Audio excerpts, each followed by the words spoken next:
System sound volume set to 65%. Voice recorder. Assalamu alaikum, good morning guys, hope you will be good. Today we are going to start our new topic, a new discussion. So we have to continue our discussion from the subject of management of physically challenged children, PCC, and the course code SPED 3132. So the topic we are going to discuss is 5.5 head injury. This is very important topic, but before going to start this topic, as usual I would like to have the review of this chapter. We started chapter number 5, and in the start we have the comprehensive discussion on orthopedic impairments caused by neurological condition. Means we have got the introduction of all those orthopedic impairments which are the consequences of neurological conditions. After that we discuss 5.1 cerebral palsy with its all types, and after that we discussed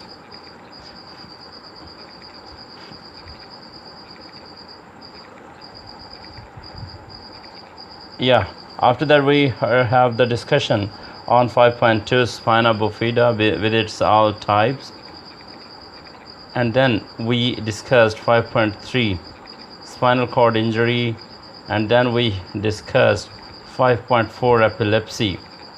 And keep in the mind that 5.4 epilepsy was our previous lecture, the last lecture. Now we have the new day, new discussion, new topic, a new lecture, and this would be very interesting for you to follow this lecture with the agenda of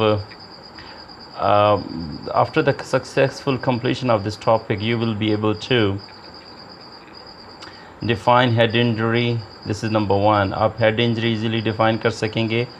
Number 2, elaborate types, causes, symptoms and treatment of head injury. head injury की types क्या हैं, causes क्या हैं, symptoms क्या हैं, और even इसका treatment क्या है. ये सारी चीज़ें हम इस टॉपिक में डिस्कस करेंगे, एंड डेफिनेटली आप भी इस काबिल हो जाएंगे कि इस टॉपिक के बाद आप इजीली इन चीज़ों को elaborate कर सकेंगे easily. So let's have the discussion to be started now. So introduction की बात करते हैं. फर्स्ट स्लाइड पे आप देख सकते हैं कि इंट्रोडक्शन है हमारे पास. Head injuries are the most common causes of disabilities. Head injuries most common disabilities में कंसिडर की जाती हैं. एंड डेथ इन एडल्ट्स, और एडल्ट्स में जो डेथ की जो वजह है वो भी हेड इंजरी है. अब एरिक एरिक्सन जो साइकोलॉजिस्ट हैं उनके मुताबिक एडल्ट उसको कहा जाता है जिसकी एज 25 से 55 ईयर्स के दरमियान होती है. The injury can be mild as a bump, bruise, जिसको कंट्यूजन कहा जाता है, or cut on the head, or can be moderate to severe in nature due to a concussion, deep cut, open wound, fractured skull, bones, or from internal bleeding and damage to the brain.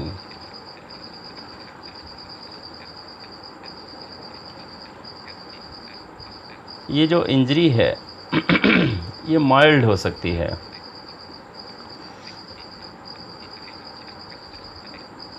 किसी चोट की सूरत में जिसको हमने bump कहा है,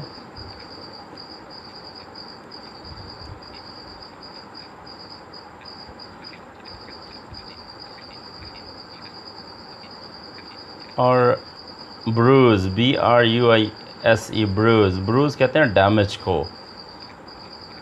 इसको कंट्यूजन भी कहा जाता है, या हेड के ऊपर किसी कट से. और ये मॉडरेट टू सीवियर भी हो सकती है. उसमें कोई कंकशन हो सकता है। अब हम देखते हैं कि ये कंकशन क्या चीज़ है।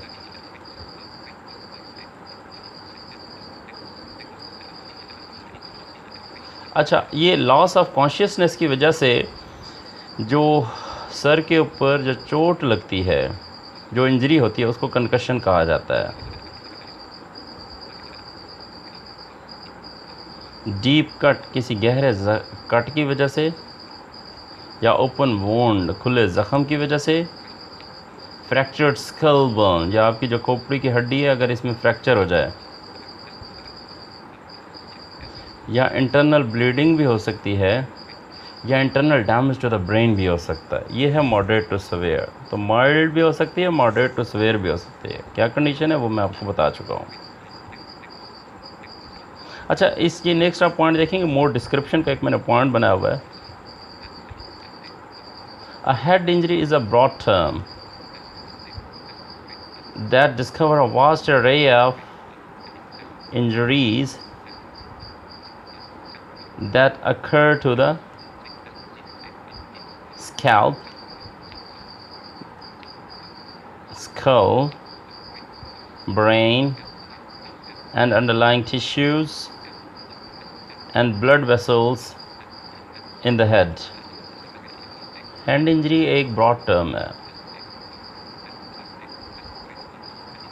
जो कि उन तमाम इंजरीज़ को डिस्क्राइब करती है, डिफ़ाइन करती है, जो कि हमारी स्कल के साथ जिनकी प्रेवलेंस होती है, जिसमें ब्रेन भी शामिल है, और वो टिश्यूज़ या ब्लड वेसल्स जो हमारे सर में हैं वो सारी की सारी शामिल हैं।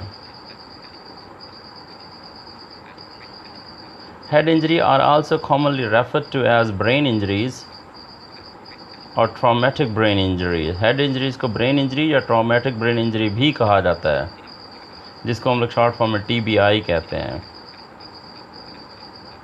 Depending on the extent of the head trauma, और सर के ऊपर लगने वाली चोट के ऊपर यह डिपेंड करता है।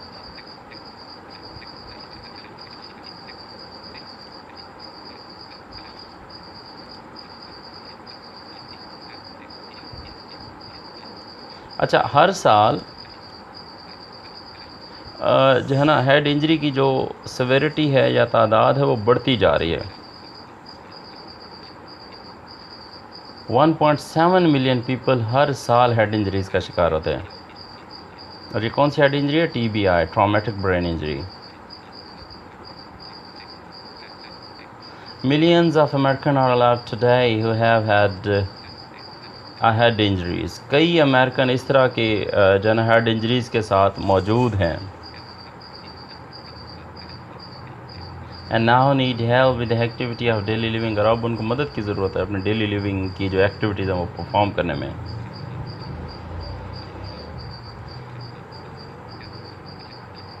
Costing the country more than 56 billion dollars per year, और मुल्क को यकीनन वो कॉस्ट पड़ रहे हैं 56 मिलियन डॉलर्स पे पर year.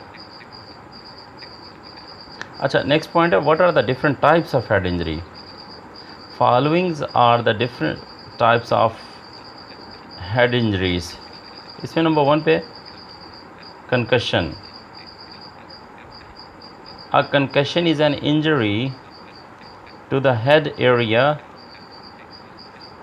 that may cause instant loss of awareness or alertness for a few minutes up to a few hours after the traumatic event. ये कंकशन का मैं आपको पहले बता चुका हूँ कि ऐसा लॉस ऑफ कॉन्शियस है जिसकी वजह से हेड इंजरी होती है, और ये loss of conscious Chand minute या चंद घंटे के लिए हो सकता है। दूसरे नंबर पे skull fracture. A skull fracture is a break in the a skull fracture is a break in the skull bone. हमारी खोपड़ी की हड्डी में जो ब्रेक होता है ना, उसको स्कल फ्रैक्चर कहते हैं। There are 4 major types of skull fracture जो कि मंदरजा झैल हैं। Number 1, linear skull fracture. This is the most common type of skull fracture. Most common है ये skull fracture की ये type. In a linear fracture, there is a break in the bone. Linear fracture में bone के अंदर एक break होता है. But it does not move the bone. लेकिन इस जो bone है वो move नहीं होती. नंबर 2 पे है depressed skull fracture. This type of fracture may be seen with or without a cut in the scalp. इस तरह का जो फ्रैक्चर है वो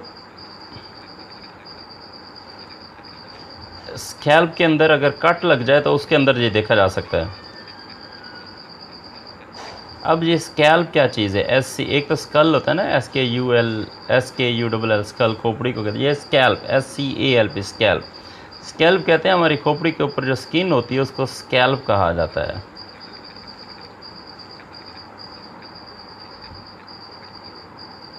In this fracture, part of the scalp is actually sunken in from the trauma.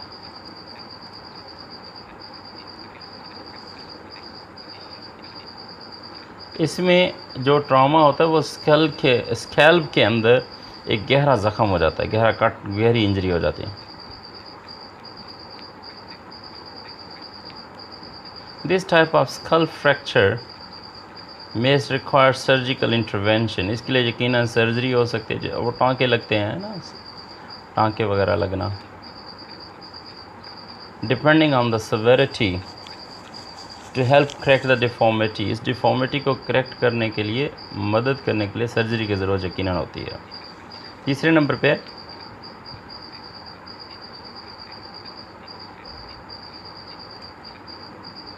diastatic skull fracture. These are fractures that occur along the suture lines in the skull. हमारी skull के अंदर जो suture lines आती हैं उसमें ये fracture होता है. अब suture क्या है? Suture are the areas between the bones in the head that fuse when we are children.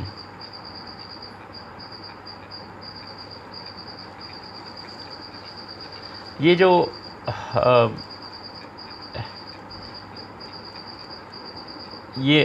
sutures हैं, बेसिकली हमारी जो स्कल है, इसके जो बोन्स होती हैं, स्कल बोन्स, इनके बोन्स के दरमियान जो गैप होता है या एरिया होता है उसको suture कहा जाता है. और ये फ्यूज़ होते हैं जब हम बचपन में होते हैं, यानी कि मिले होते हैं. In this type of fracture, the normal suture lines are widened. इसमें इस तरह के फ्रैक्चर में ये जो suture lines होती हैं ना, ये चौड़ी हो जाती हैं, इनके दरमियान एरिया बढ़ जाता है. These fractures are more often seen in newborns and older infants. Newborn babies में ये फ्रैक्चर नज़र आते हैं या older infants. Older infants से मुराद ये है कि 5 से 6 माह से ले के 1 साल के दरमियान जो बच्चा होता है उसको ओल्डर इन्फेंट्स कहते हैं. क्योंकि हमें पता है 1 से 3 साल के बच्चे को टॉडलर कहा जाता है. इन्फेंट्स की उम्र होती है 0 to 1. तो ओल्डर इन्फेंट्स होगा 5-6 मंथ से ले के 1 साल का जो बच्चा होता है वो ओल्डर इन्फेंट्स कहलाता है. चौथे नंबर पे basilar skull fracture. This is the most serious types of skull fracture and involve the break in the bone. और bone के अंदर जो break होता है ये उसमें उसको कहते हैं at the base of the skull. हमारी जो खोपड़ी की जो बेसिक बेस है, जो बुनियाद है, वहाँ पे होता है ये break. Patients with this type of skull fracture frequently have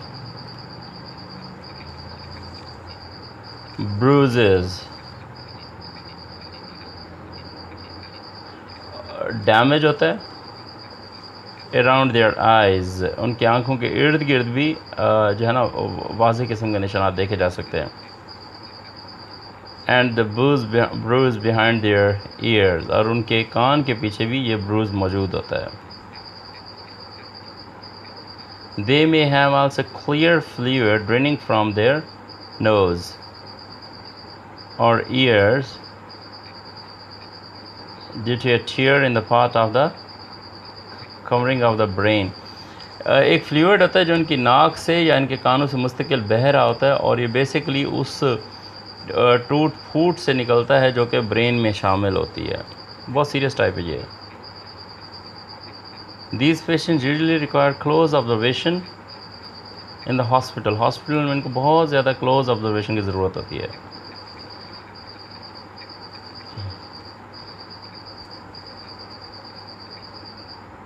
intercalary next है जी हमारे पास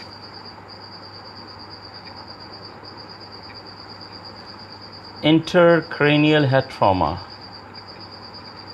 इसकी शॉर्ट फॉर्म है ICH। There are several type of ICH और ब्लड क्लॉट्स, इसमें ब्लड क्लॉट्स भी हैं, मुख्तलिफ टाइप्स हैं। इन और अराउंड द ब्रेन, ब्रेन के अंदर या ब्रेन के इर्द गिर्द ब्लड क्लॉट्स इकट्ठे हो जाते हैं। The different types are classified by their location in the brain. Brain के अंदर जो लोकेशन के हवाले से इसकी जो टाइप्स होती हैं उनको देखा जा सकता है। These can range from mild head injuries to serious and potentially life threatening injuries. Mild level से लेके लाइफ थ्रेटनिंग इंजरीज तक जो है ना इनकी रेंज है। The different types of H, ICH की जो डिफरेंट टाइप्स हैं उसमें कौन कौन सी हैं ये ज़रा देख लेते हैं हम लोग। नंबर 1 पे है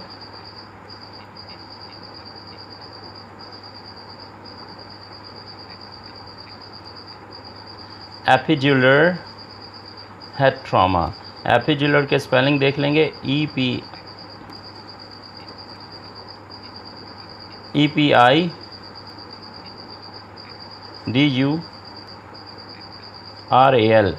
epidural head trauma. Epidural head traumas occurs when a blood clot forms underneath the skull. Skull के नीचे एक ब्लड क्लॉट बनना शुरू हो जाता है, but on top of the dura, dura के टॉप पे। अब ड्यूरा क्या है? DURA, dura. ये वो एक टफ़ कवरिंग है, एक टफ़ कवर है, सख्त सा कवर है जो हमारे ब्रेन के इर्द गिर्द मौजूद होता है, इसे ड्यूरा कहते हैं। They usually come from a tear, brain के अंदर जो टूट फूट होते हैं ये वहाँ से पैदा होते हैं। And in artery that runs just under the skull called the middle meningeal artery. ये मिडल मेनिंजियल आर्टरी वो आर्टरी होती है जो हमारे स्कल के नीचे होती है, और आर्टरी आपको पता है कि ब्लड के लिए यूज़ होती है। Epidural head traumas are usually associated with the skull fracture. ये skull fracture के साथ epidural head trauma associated होते हैं। दूसरे नंबर पे subdural head trauma, वो epidural था, ये subdural है।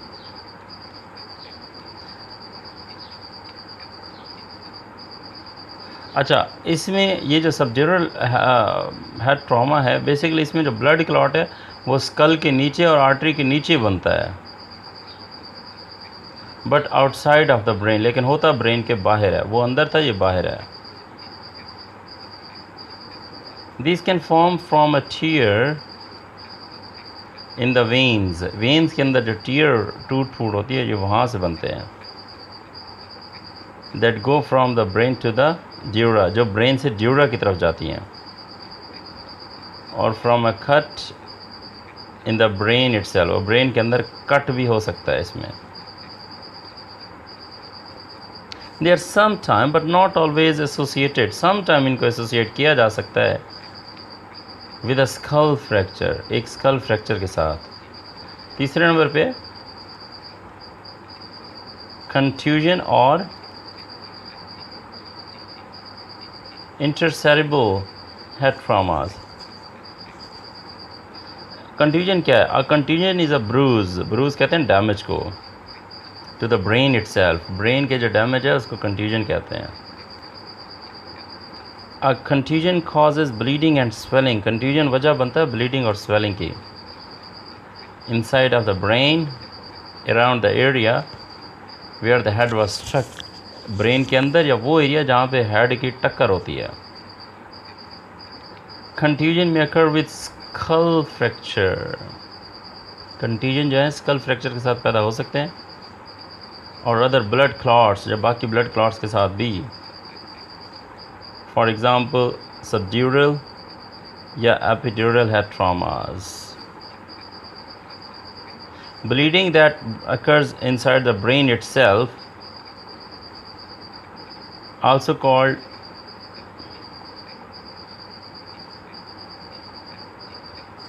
intraparenchymal hemorrhage, इसको कहा जाता है ना। intraparenchymal hemorrhage किसे कहा जाता है? Bleeding that occurs inside the brain, brain के अंदर जो होने वाली जो ब्लीडिंग होती है उसको इंट्रापेरेंशियल हैमरेज कहा जाता है। ये आप स्लाइड में भी इसका नाम देख सकते हैं। Can some time occur spontaneously, ये भी उसी वक्त ही होती है। When trauma is not the cause, जब ट्रॉमा वजह नहीं होती, the most common causes are long standing, कई कॉजेज इसकी लंबे अरसे के लिए होते हैं। High blood pressure in older adults, older adults 35 साल के बाद के लोगों क्या कहते हैं, उनमें हाई ब्लड प्रेशर की शिकायत होती है। ब्लीडिंग डिसऑर्डर्स हो सकते हैं, चिल्ड्रन और एडल्ट्स में ब्लीडिंग डिसऑर्डर हो सकता है, और उन मेडिकेशन का इस्तेमाल भी हो सकता है जो ब्लड को गाढ़ा करती हैं, या सर्टेन इलिसिट ड्रग्स भी हैं जो ब्लड को गाढ़ा करती हैं। नंबर 4 पे diffuse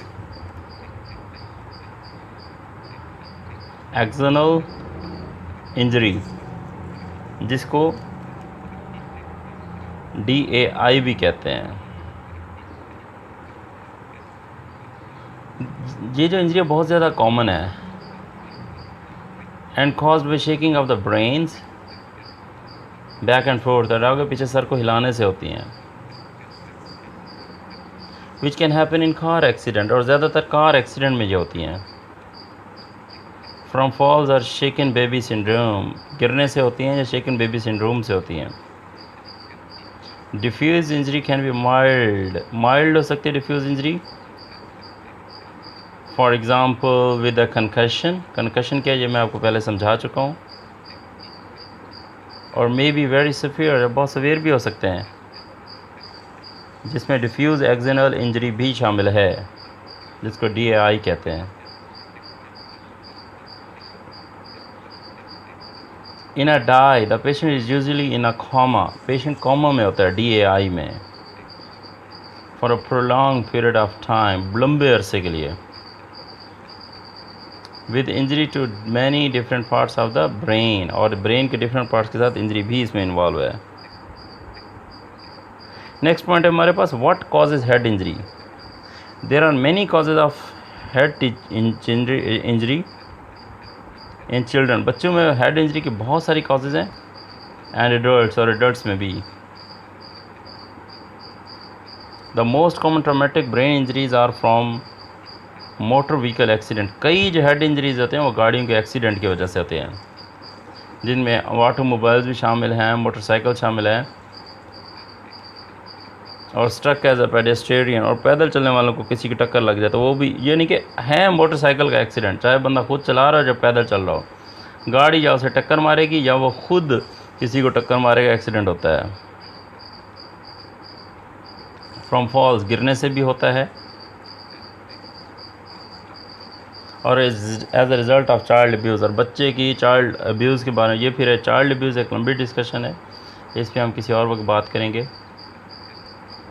subdural head traumas and brain haemorrhages, जिनको इंटरपेरेंशियल हेमरेजेस भी कहा जाता है, कैन समटाइम हैपन स्पॉन्टेनियसली, ये उसी वक्त एक साथ ही होते हैं।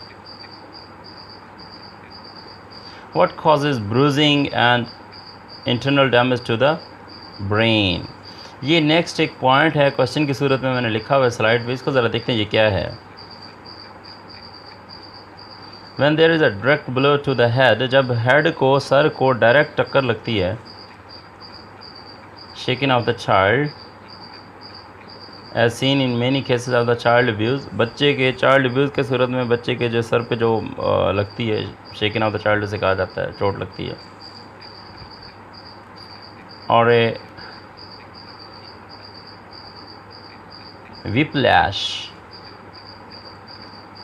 whiplash type injury,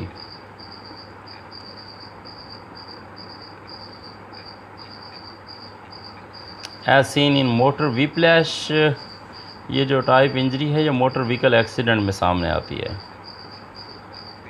the bruising of the brain and damage to the internal tissue and blood vessels is due to a mechanism called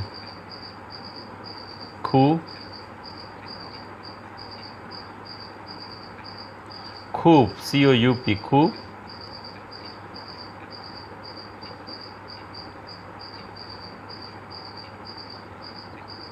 controop, co-controop। अच्छा, ये co-controop जो है ना, ये डैमेज है टिश्यूज़ के साथ, ब्लड वेसल्स के साथ, या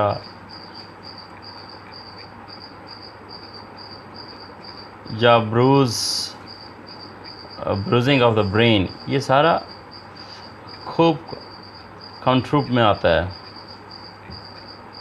और ये खूब कंट्रूप बेसिकली एक मैकेनिज़्म है।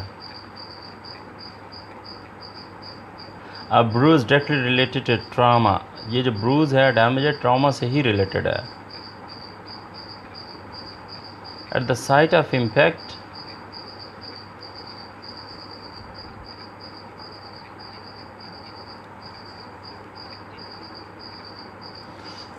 और ये खूब कहलाता है, इसको कहाँ खू जाता है, COO coup lesions,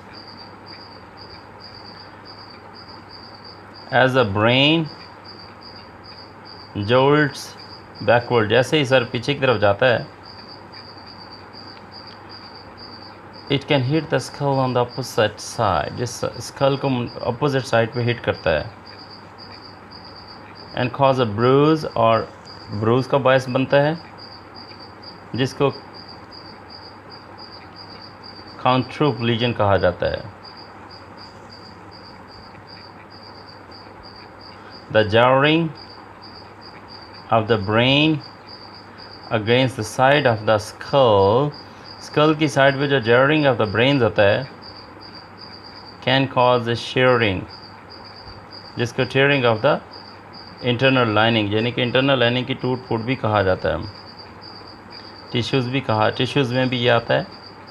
and blood vessels that में कॉज इंटरनल ब्लीडिंग, और ब्लड वेसल जो इंटरनल ब्लीडिंग का बायस बनती हैं, ब्रूजिंग का भी बायस बनती हैं, और स्वेलिंग का भी बायस बनती है। किसकी स्वेलिंग? ब्रेन की।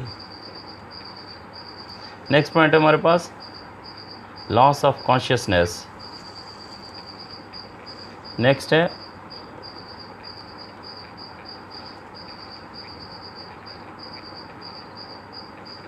severe headache that does not go away, शदीद किस्म का सर दर्द होता है जो जाता ही नहीं है, ख़त्म भी नहीं होता। नेक्स्ट है repeated nausea एंड वॉमिटिंग। मुस्तकिल नौजिया होता है या वॉमिटिंग होती है, उल्टियाँ आती रहती हैं। अब नौजिया क्या है? नौजिया भी वॉमिटिंग को ही कहते हैं। एक ऐसी हालत होती है जिसमें मुस्तकिल वॉमिटिंग होती रहती है, उल्टियाँ होती रहती हैं। इस कंडीशन को, मुस्तकिल हालत को नौजिया कहा जाता है। नेक्स्ट है loss of short term memory such as difficult remembering the events that led right up to the traumatic event, यानी कि इसमें मेमोरी लॉस भी होता है। नेक्स्ट है slurred speech। slurred speech कहते हैं ऐसी स्पीच के जो अनक्लियर हो, जो समझ ही ना आए बंदा क्या बोल रहा है। नेक्स्ट है डिफ़िकल्टी विद वॉकिंग, चलने में भी डिफ़िकल्टी आती है। उसके बाद है वीकनेस इन वन साइड और एरिया ऑफ द बॉडी, जिस्म के किसी भी हिस्से में वीकनेस होगी शदीद किस्म की। उसके बाद है स्वेटिंग, पसीना आएगा। पेल स्किन कलर, रंग पीला पड़ जाएगा। उसके बाद है सीजर्स और कन्वल्जन्स, फिट्स पड़ेंगे, झटके लगेंगे। उसके बाद है behaviour changes including irritability, behaviour change हो जाएगा और इरिटेशन ज़ाहिर हो रही होगी, शो हो रही होगी। उसके बाद है ब्लड और clear fluid draining from the years और द नोज़। ये मैं पहले बता चुका हूँ कि ब्लड या फ्लूइड निकलेगा नाक से या कानों से। उसके बाद है one pupal,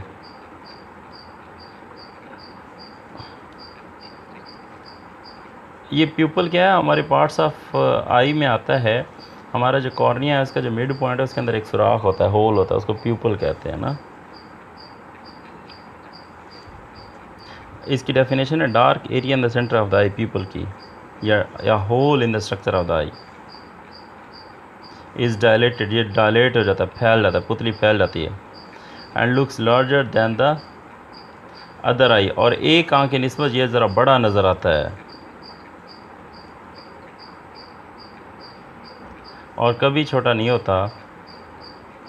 when expose to light, जब लाइट के सामने, यानी कि ये जो देखें हमारे जो प्यूपल का फंक्शन है, जब हमारी आँख में ज़्यादा लाइट दाखिल होगी तो प्यूपल जो है ना सुकड़ जाता है। जब हमारी आँख में लाइट कम आती है तो प्यूपल फैल जाता है। लेकिन ये ऐसी कंडीशन होती है सिर्फ एक आँख का जो प्यूपल है वो फैला ही रहता है, वो बंद नहीं होता, हालांकि दूसरी आँख का नॉर्मल होता है।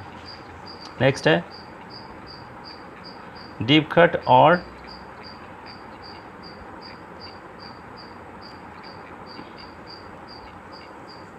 लैसेरेशन इन द स्कैल्प, ये जो स्कैल्प है, हमारी जो खोपड़ी की जो जिल्द है, स्किन है, इसके अंदर एक गहरा कट लग जाता है।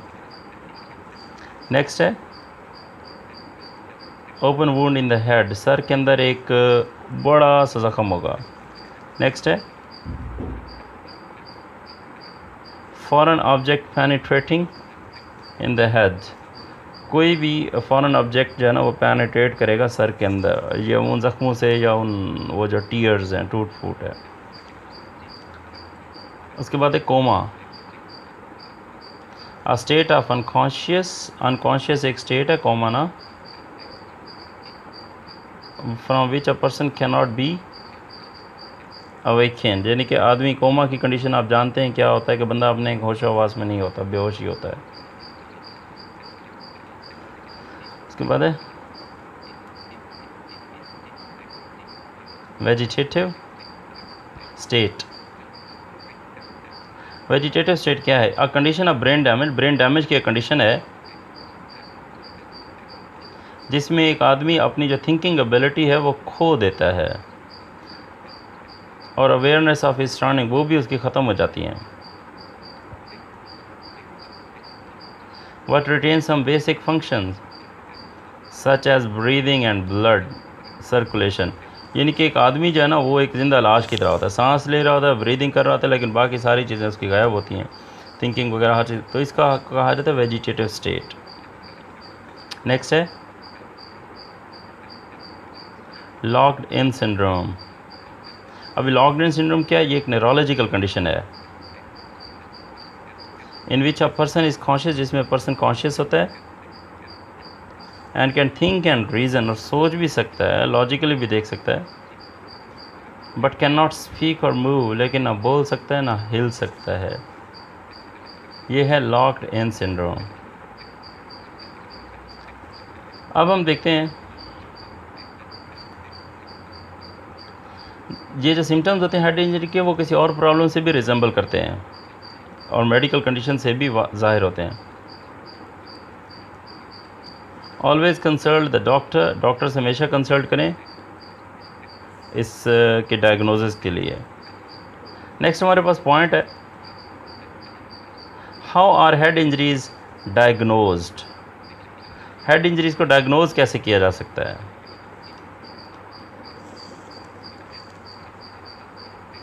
The full extent of a problem may not be completely understood immediately after the injury. Injury के बाद इसकी जो मुकम्मल जो कंडीशन है उसको बहुत अच्छी तरह नहीं समझा जा सकता, but may be revealed with a comprehensive medical evaluation. लेकिन अगर एक कॉम्प्रिहेंसिव मेडिकल इवेल्यूएशन किया जाए तो इसको समझा जा सकता है, और डायग्नोस्टिक टेस्टिंग भी इसमें यकीनन शामिल है। The diagnosis of head injury में इज़ मेड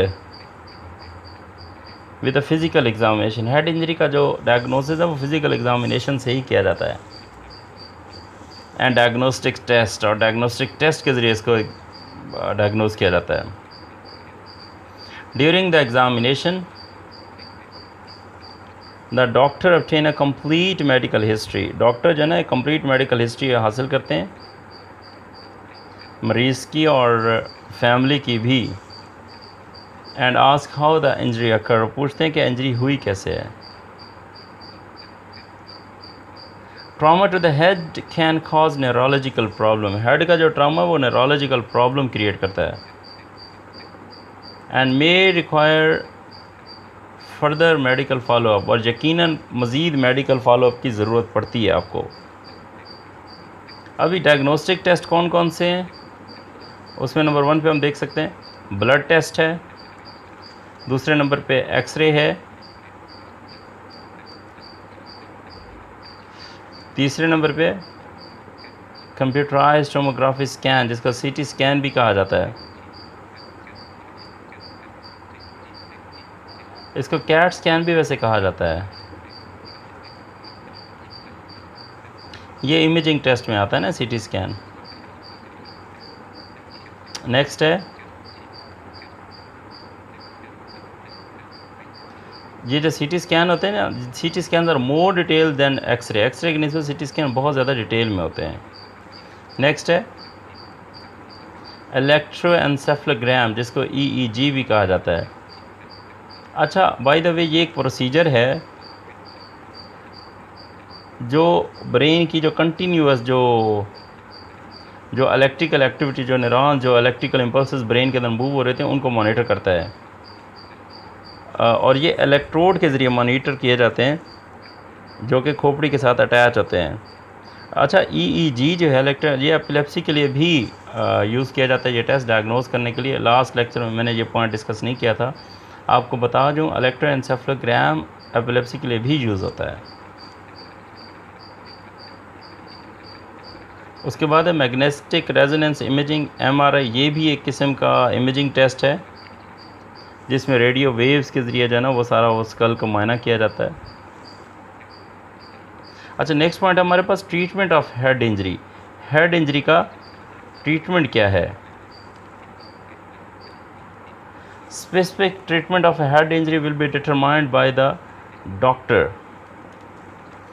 हेड इंजरी का जो स्पेसिफिक ट्रीटमेंट वो डॉक्टर ही प्रेस्क्राइब करेगा। किस चीज़ पे बेस करता है वो? उसमें एज होती है आपकी, ओवरऑल हेल्थ है, and medical history. Age, overall health और मेडिकल हिस्ट्री इसकी बेस पे किया जाता है। नंबर 2 पे extent of the head injury, head injury का लेवल देखा जाता है। Number 3 type of head injury की टाइप देखी जाती है। नंबर 4 जो टॉलरेंस फॉर स्पेसिफिक मेडिकेशन, मखसूस किस्म की मेडिसिन आप कितनी हद तक बर्दाश्त कर सकते हैं। प्रोसीजर भी देखा जाता है और थेरेपीज़ भी की जाती हैं। उसके बाद है expectations for the course of the head injury, head injury के जो हवाले से जो इसका जो स्पेल्स होते हैं पेन के या जो भी सारा पूरे कोर्स जो है ना वो देखा जाता है। उसके बाद है योर ओपिनियन और प्रेफरेंस, आपकी राय क्या है इस हवाले से, ट्रीटमेंट के हवाले से कैसे आप इसको प्रेफर करते हैं, ये सारा देखा जाता है। नेक्स्ट हम देखते हैं स्पेसिफिक ट्रीटमेंट इसका क्या है। ये नेक्स्ट पॉइंट है, मेन पॉइंट है। Depending on the severity of the injury की सेवेरिटी के ऊपर डिपेंड करते हुए ट्रीटमेंट में इंक्लूड, कौन सा ट्रीटमेंट है जी इसमें आइस ट्रीटमेंट है कि जिससे खून को रोका जाता है, जो हेड इंजरी को ठीक किया जाता है। नंबर 2 रेस्ट किया जाता है। ये वो चीज़ें जो कंपलसरी हैं। Topical, antibiotic, ointment and adhesive bandage. Adhesive bandage और एंटीबायोटिक मेडिसिन भी यूज़ की जाते हैं आइस के साथ साथ, रेस्ट के साथ साथ। और उसके बाद ऑब्जर्वेशन की जाती है। उसके बाद है इमीडिएट मेडिकल अटेंशन और डॉक्टर की फौरी हेल्प ली जाती है। स्टिचेस लगाए जाते हैं। Next hospitalization for observation, hospitalize किया जाता है ताकि मरीज़ को बहुत अच्छी तरह ऑब्जर्व किया जा सके। उसके बाद है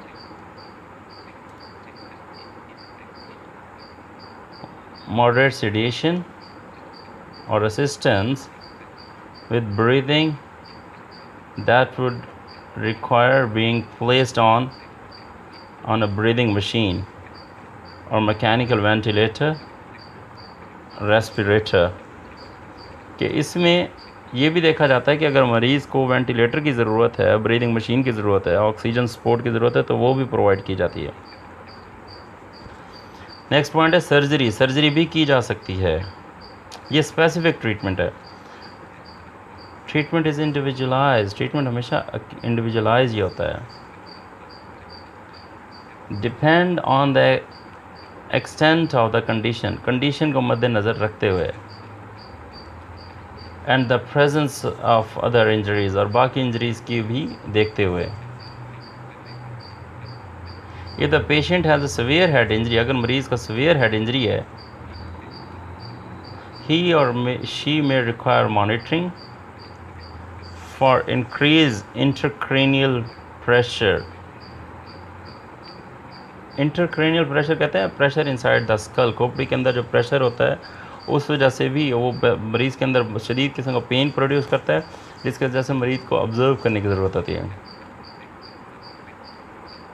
हेड इंजरी में cause a brain to swell, head injury की वजह से जो ब्रेन होता है उसमें स्वेलिंग हो सकती है।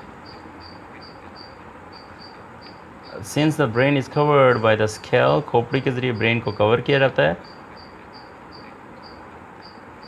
There is only a small amount of the room for it to swell, so इसमें जो स्वेल करने की जो जगह होती है वो बहुत कम होती है अगर ये स्वेलिंग हो भी जाए, जिसकी वजह से स्कल के अंदर प्रेशर बढ़ने का ख़तरा होता है,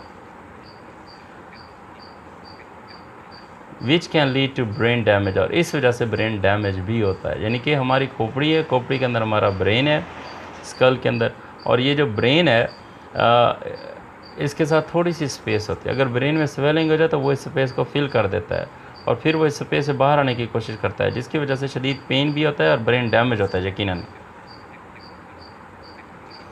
नेक्स्ट हमारे पास पॉइंट है हाउ इज़ ICP मॉनिटर, यानी कि इंट्राक्रैनियल प्रेशर मॉनिटर को कैसे किया जाता है। ICP intracranial pressure is measured in 2 ways, 2 तरीक़ों से ICP को मेजर किया जाता है।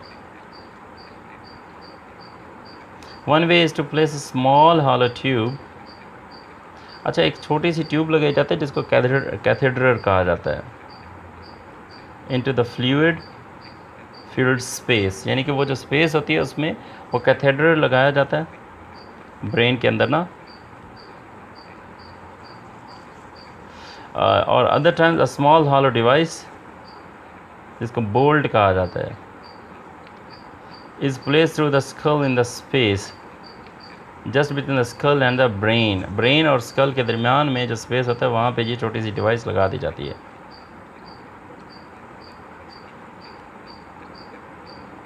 Both devices are inserted by the doctor in intensive care unit ICT, यानी कि जो सर्जन होता है, जो डॉक्टर होता है, ये ही दोनों डिवाइसेस ब्रेन के अंदर वो जो खाली स्पेस होता है वहाँ पे लगाता है।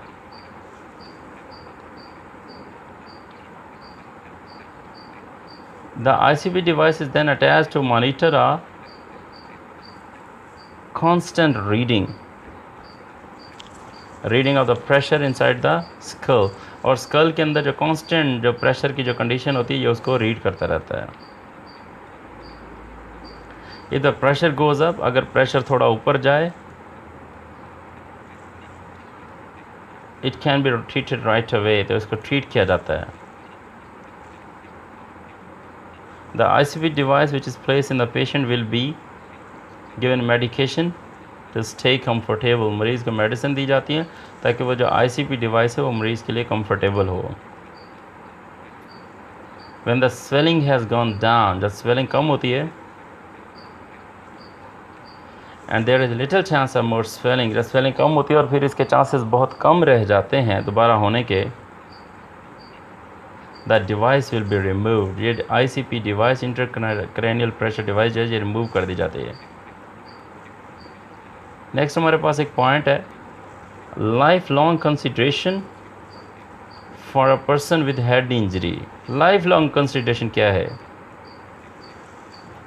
The key is to promote a safe environment, important ये कि एक महफूज एनवायरनमेंट प्रमोट किया जाए फॉर चिल्ड्रन एंड एडल्ट्स, बच्चों के लिए और एडल्ट्स के लिए, and to prevent head injuries from occurring in the first place, ताकि हेड इंजरी से फ़ौरन बचने की कोशिश की जाए, बच्चों के लिए भी और एडल्ट्स के लिए भी। ये तो पहला वो है ना। The use of seat belts when riding in the car, car में बैठते हुए सीट बेल्ट्स का इस्तेमाल आपको हेड इंजरी से बचाता है। एंड हेलमेट्स वॉर्म प्रॉपरली, और हेलमेट्स यकीनन राइडिंग द साइकिल और राइडिंग द मोटरसाइकिल दोनों से आपको बचाता है, दोनों पे हेड इंजरी से बचाता है। अगर आप बाइक पर चला रहे हैं, साइकिल चला रहे हैं, तो हेलमेट ज़रूर इस्तेमाल करें।